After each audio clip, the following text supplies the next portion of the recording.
Hi everybody, episode 3 of Scott and Julie on Comics. Show you guys the theater, show you where we're shooting from. This is our 200-something seat theater here at West Charleston. I just felt the need to show everybody because Julie said she's actually never been in it. Oh, never. Okay, so episode 3 of Julie and Scott on Comics. About a year after our last one. Not quite a year. I think we shot our last one in May. Was it me? Yeah. Ooh. Julie has moved on. She no longer works for the library district. I'm almost done with grad school. That was one of the things that was holding us up. Now Julie's in school. Yes. So both got busy schedules. If you guys are avid watchers, and I'm sure there's 3 or 4 of you out there, hi Mom. Last time we read, what was it? Finally Woven Thread by Black Widow, which was an interesting book. I really liked the art.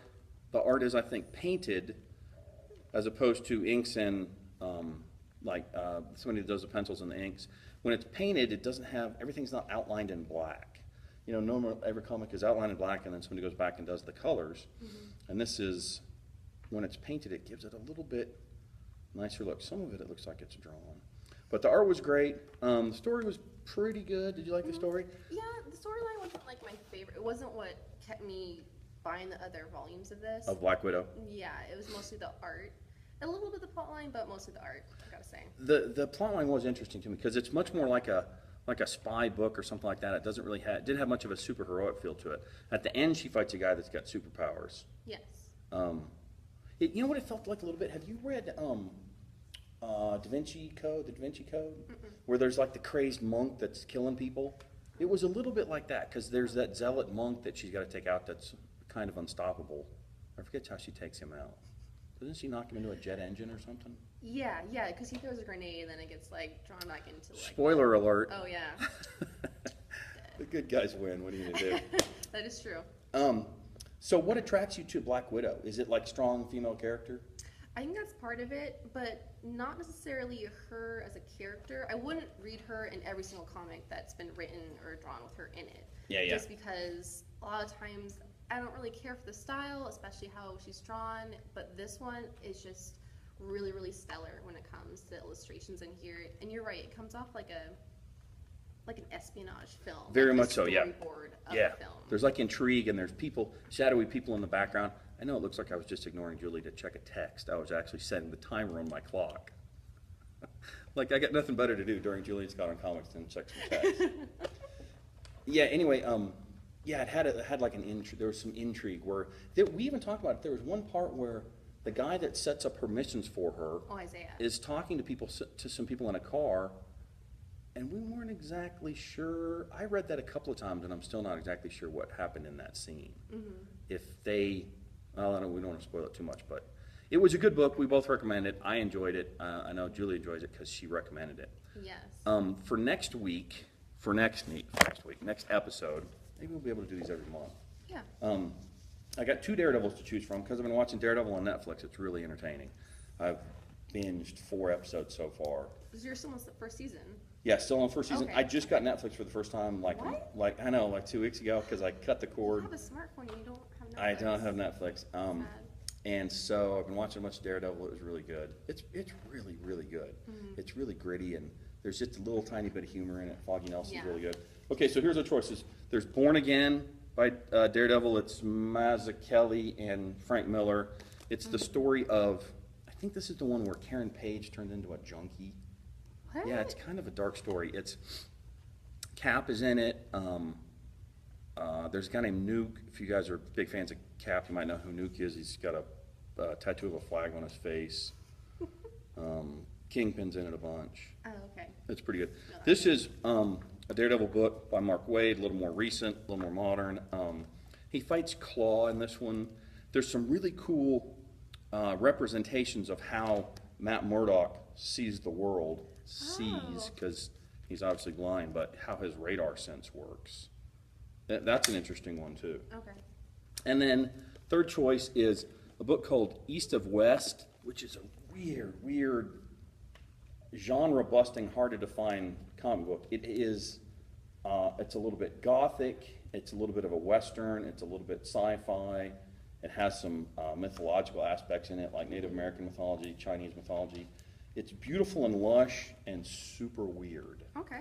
I like So I figured I'd let Julie decide, give her a choice, whichever one jumps out at her. East of West, okay, Yes. all right, East of West it is. So we'll read that one for next time.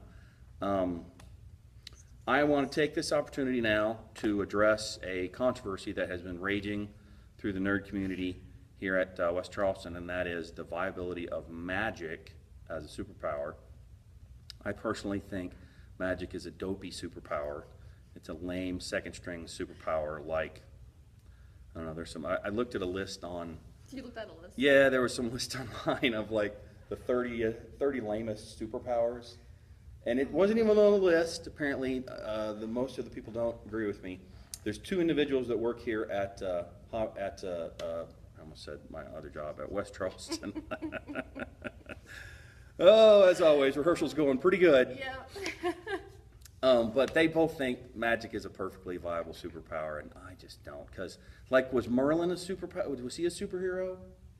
Was Gandalf a superhero? Yes. Yeah. Yeah. So I just think that, like, this all came about because I really liked the movie Doctor Strange. I loved that movie. I went to go see it in gigantic 3D Tyrannovision, and it was really entertaining. Okay. All of that MC Escher stuff at the end. What? I love MC Escher. They fight like in an MC Escher drawing. It's pretty No cool. way. Oh, Have you not seen it? No, I'm gonna see it after today. Actually, after we finish, I'm gonna go see it with friends. It's pretty cool. And I don't like Doctor Strange as a comic book, but I really like that movie. Okay.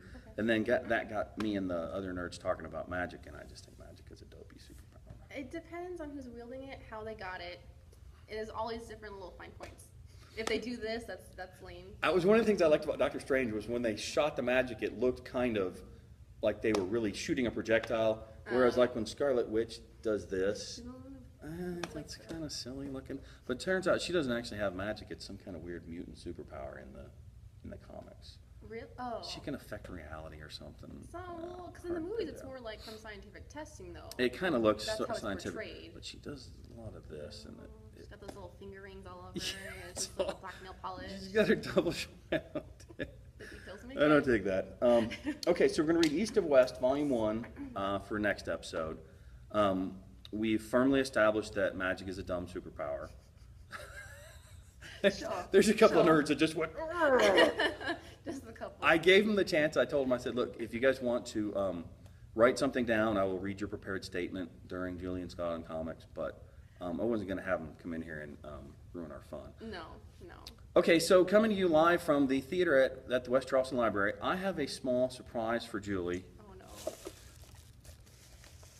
no. A small token of my esteem. Julie no longer works for the district, and she has to come back as a volunteer. Please open it up on camera. I want to get your... No way. Thank you for being a friend. Oh my gosh. Oh my gosh. Totally behave. Okay. All right, let me show that. Yes, show that. I can't even believe. It's a Funko Pop Oh my of gosh. Rose from Golden Girls. They make this? Julie really likes Golden Girls, and I made fun of her one time for checking out a season of You Golden made fun of Girls. me multiple times. And I immediately felt bad about it, and so Oh. I promised her I'd do something. I promised her I'd do something. I asked your sister which one you like, No. and she was like, "Well, Rose. Everybody likes Rose." And I was like, "Yeah, Rose is the best, isn't she?" Holy crap. I cannot believe that they make Golden Girls pop. Okay, all right. So that's going to be short and sweet. I can't think of anything else to say. We both like Black Widow. We recommend it. The art is great. The story is espionage flavored. It's definitely not aimed at 12-year-olds because there's some stuff that we didn't get, and we're both pretty smart. My mom tells me I'm pretty smart. Yeah, my mom tells me I'm smart too. And then for next week, we're going to read. yeah. For next episode, we're going to read East of West, Volume 1, kind of a gothic sci-fi Western horror mythological book. It defies the genres, and it's actually really entertaining. I've got there's multiple volumes. You read the end of this one, and you're like, what? You can't. It leads into the next one. All right, I got nothing else. I'm really pleased that we were able to get back on and do a third one. Julie's schedule is really, really busy, so we'll try and do one of these every month or 6 weeks. We'll try and be a little more regular than 3 every 15 months or whatever it is we've done up to this point. All right, so bye from the West Charleston Theater. Thanks for watching, guys.